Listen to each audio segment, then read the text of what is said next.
Hi everyone, and thanks so much for joining me and the Mississippi Aquarium as we dive into this picture book about the oceans called The Ocean in Your Bathtub, which I, Seth Fishman, wrote and Isabel Greenberg illustrated. I wish I could illustrate. Unfortunately, all my drawings of fish turn out to look like porcupines, and that doesn't really work. But Isabel is an incredible illustrator. In fact, we've worked on 2 other books together. One called 100 Billion Trillion Stars, about how many stars and big numbers, and another called Power Up, about the amazing things your body can do. And this one is about the ocean and how it affects you no matter where you are. In fact, I'm from Texas, and I'm from a desert town in Texas where there was no water anywhere nearby, and I was always so curious now that I live in California near the beach, near the ocean, how the ocean affected me and affected my kids differently, you know. It turns out that it actually was really influential in my life and I didn't even know it, and it's influential in your life too. So, without further ado, Seth Fishman reading to you from The Ocean in Your Bathtub. And again, Isabel Greenberg is the illustrator. All right, look at this beautiful end papers. I think she does an incredible job here. The Ocean in Your Bathtub. Hey, would you do me a favor? Check to see if there's any salt water underneath you. I'll wait. Is there? There's not? That's strange because the oceans are everywhere! It's true! 5 oceans cover 71% of our planet and contain 97% of our water. Almost 4 out of every 10 humans live within 60 miles of one of those oceans. See, we got Pacific Ocean, which is on the west coast of America. We got the Atlantic Ocean, which is on the east.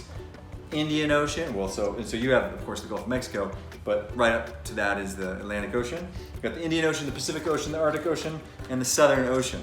When I was younger, they didn't call it the Southern Ocean. There was only 4. But even if you don't live near a beach, and instead you live in a skyscraper, or on a farm, or in the mountains, or on a river, the oceans still play an enormous role in your everyday life. Now go look out the nearest window. You see a cloud in the sky? Go on, go do it. I'll wait.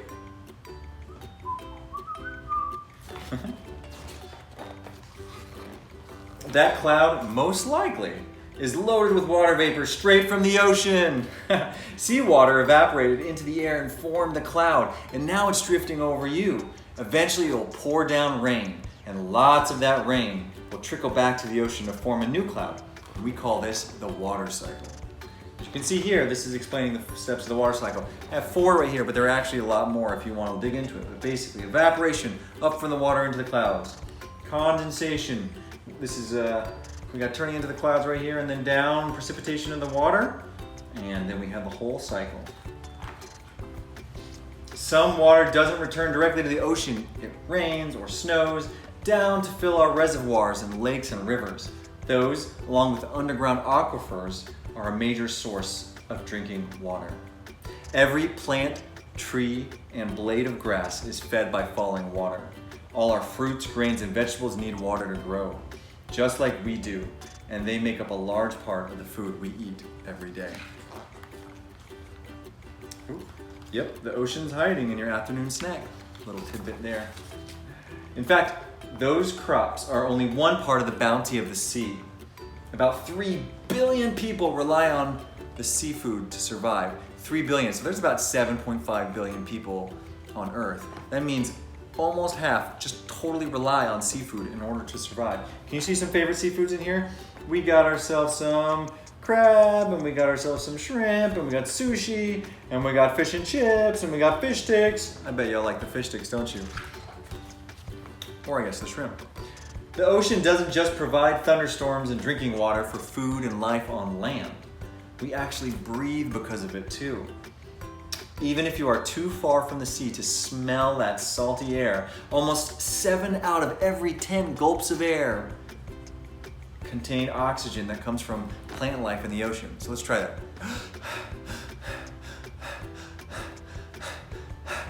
That's 7. 7 out of 10. Mainly oxygen comes from ocean plant life.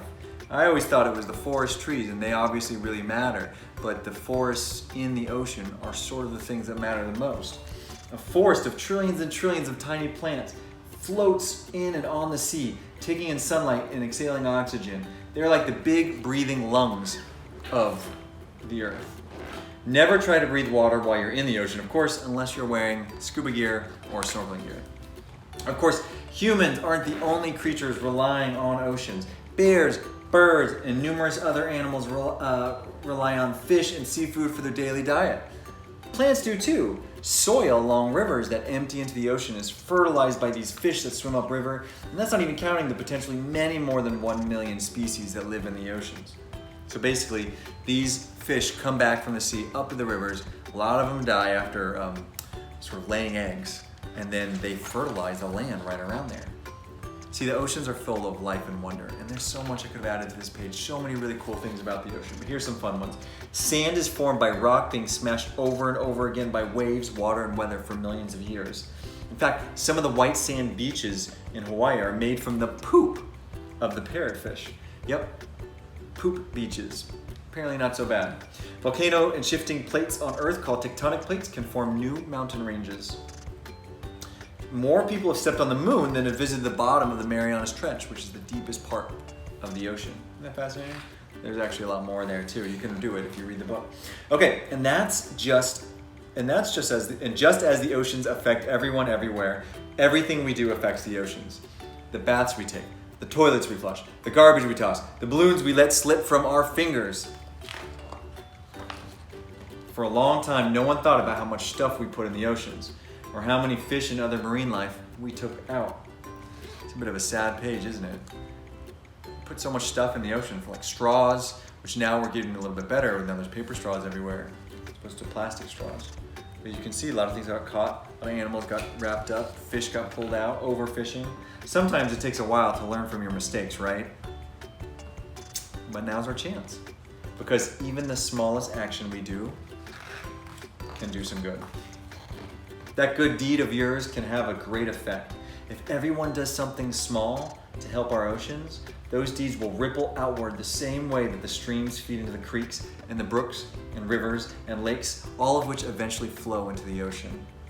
This ocean of good deeds surrounds us all, bringing everyone and everything together, even you, no matter where you are. So, don't worry if you're not visiting the beach anytime soon. And nowadays we really can understand that. Some of you who are watching this are nowhere near a beach, and others are near a beach and you still can't go. That's okay, the ocean's bound to visit you anyways. Whoosh, right into the bathtub. I love this illustration here. So this is a page, on my other books I have this too.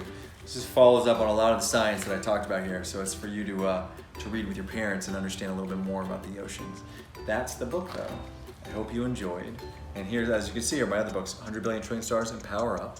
And I hope you have the chance to look around your house and see all the amazing things that the ocean affects you, even in Mississippi, wherever you are. So thank you so very much for listening, and thanks to the Mississippi Aquarium for collaborating with me on this. And I really appreciate everything, and I hope you have a wonderful and amazing day.